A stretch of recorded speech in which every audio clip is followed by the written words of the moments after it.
प्रेम केलं. म्हणजे आम्ही विरोधी पक्षात असताना सुद्धा सत्तेमध्ये असताना सुद्धा महाराष्ट्राची एक वेगळी परंपरा राहिलेली आहे की एकमेकांविषयी असलेले आमचे संबंध राजकारणाच्या पलीकडे जाऊन सुद्धा आम्ही सर्वांनी एक दुसऱ्याला साथ दिलेली आहे. विकासात्मक कामासंदर्भामध्ये ही महाराष्ट्राची परंपरा राहिलेली आहे आणि त्यामुळे मला आज माझ्या आयुष्याची एक नवीन सुरुवात मी करत आहे असं मी निश्चित म्हणेन.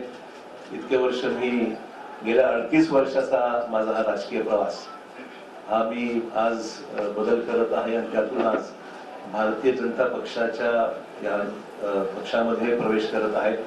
प्रधानमंत्री नरेंद्र मोदी यांच्या नेतृत्वाखाली त्यांची ती स्फूर्ती घेऊन त्यांची प्रेरणा घेऊन या देशामध्ये राज्यामध्ये चांगलं काम करता आलं पाहिजे.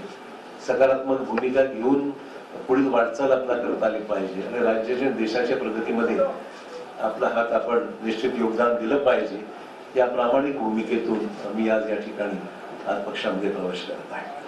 मला निश्चित सांगितलं पाहिजे की आजवर मी राजकीय क्षेत्रामध्ये सामाजिक क्षेत्रामध्ये काम करत असताना एक सकारात्मक दृष्टिकोन डेव्हलपमेंटल ऍटिट्यूड घेऊनच मी नेहमी पुढे राहिलेलो आहे.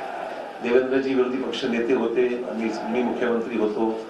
तोही कालावधी त्यांनी अनुभवलेला मी अनुभवलेला आहे आणि डेव्हलपमेंटल कामामध्ये नेहमी पॉझिटिव्ह भूमिका घेऊन आम्ही दुसऱ्याला साथ मी दिलेली आहे. आणि मलाही सुद्धा मला सांगितलं पाहिजे की विरोधी पक्षात असल्यामुळे सुद्धा कधी असं जाणवलं नाही. ठीक आहे, काही सहकारी तक्रारी होत्या, मान्य करेल, सरसकट सर्वांनाच काही समाधान असं म्हणणार नाही, परंतु न्याय जिल्ह्याला मतदारसंघाला देण्यासंदर्भामध्ये देवेंद्रजींनी निश्चित आमच्यासाठी पॉझिटिव्ह भूमिका नेहमी घेतलेली आहे.